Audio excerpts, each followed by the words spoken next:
3 people, and they were on a journey, and they took provisions for their journey.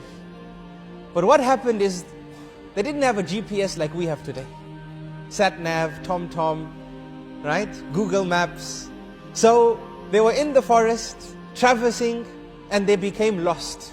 They became lost. So because they became lost, this took a couple more days from their planned journey. And as a result, the provisions that they had with them became depleted, except a bowl of milk. A bowl of milk. So now they were in a dilemma. We 3 people, 1 bowl of milk. How on earth are we going to distribute this milk between us? So one of them was very clever. He said, you know what, I have an idea. They said, what? He says, what we'll do is, we'll place the bowl of milk on a high tree, so no wild animal can drink it. And we'll all go to sleep. And when we wake up in the morning, we'll tell each other about the dream which we had. And the person who has the best dream gets the bowl of milk. How's that? They said, perfect. That sounds doable. It's conducive, right? So this is what they did. And they went to sleep. And they woke up the next day and they said, right guys, let's discuss the all-important issue of the dreams that we had so that we can have breakfast. So they asked the first person, what did you dream about? Now obviously he didn't dream about anything, but he has a mind that can imagine. So he said, for the sake of the bowl of milk, he said, you know what? I had an amazing dream. An amazing dream. They said, what was this dream about? He says, I dreamt I was on the 3rd heaven. 3rd heaven, wow. And he started describing the 3rd heaven and how he met Prophet Joseph, Yusuf alayhi salam, and how handsome he was, and everything he could conjure up, everything he could describe, he described. He used his abilities to imagine for the sake of his stomach. He needed the bowl of milk. So the other 2, they were starting to look despondent. They said, subhanallah, this is a tough one.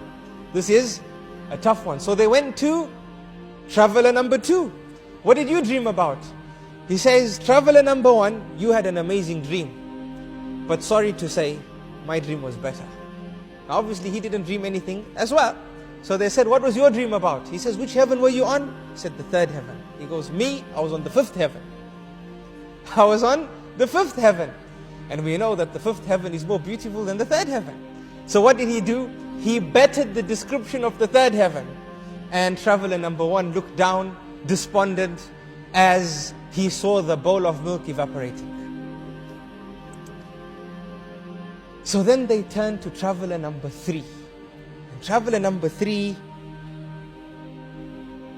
said, yes, what can I do for you?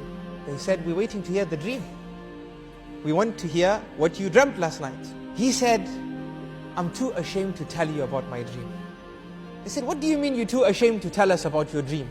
You have to tell us, it was an agreement. Let's hear it and let's finish this, because the sun is rising and this bowl of milk is going to evaporate.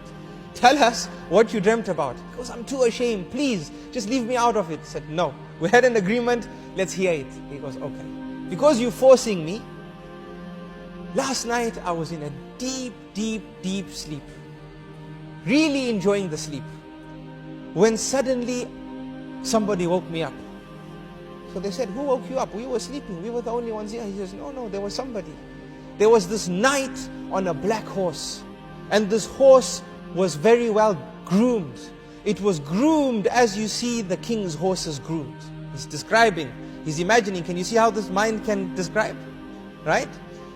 The purpose of the story is to understand how we can imagine and describe. He says, this person came and he had a staff, a sharp staff, and he poked me. And that's what woke me up. So they said, what happened? He says, I jumped up. And I said, yes, how can I help you, sir? He said, that's a very good question. You can help me. Climb up the tree and get the bowl of milk down.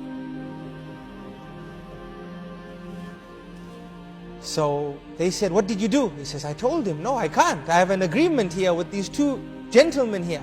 We have an agreement. I can't. He said, climb up, get the bowl of milk down, or the staff will touch you. And you know what that means, right? We're trying to be diplomatic with our words. So he said, look, I don't want any harm to occur here, but I just want you to understand what I'm doing is not allowed. He says, look, I'm not interested in what is allowed and what is not allowed. Climb the tree, get the bowl of milk down. So he says, I climbed the tree and I brought the bowl of milk down.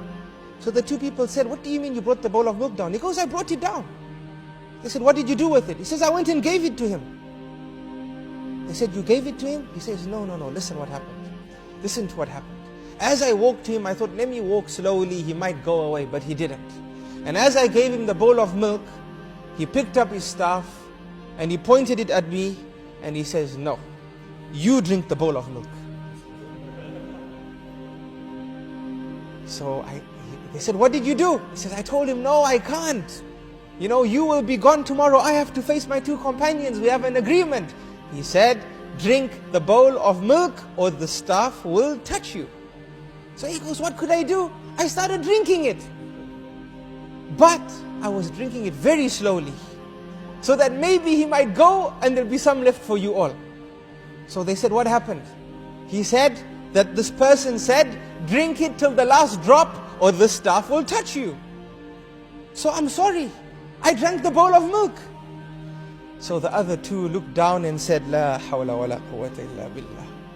Why didn't you scream? We could have woken up and helped you. So he said, I screamed and screamed, but you were on the third heaven and you were on the fifth heaven, you couldn't hear me.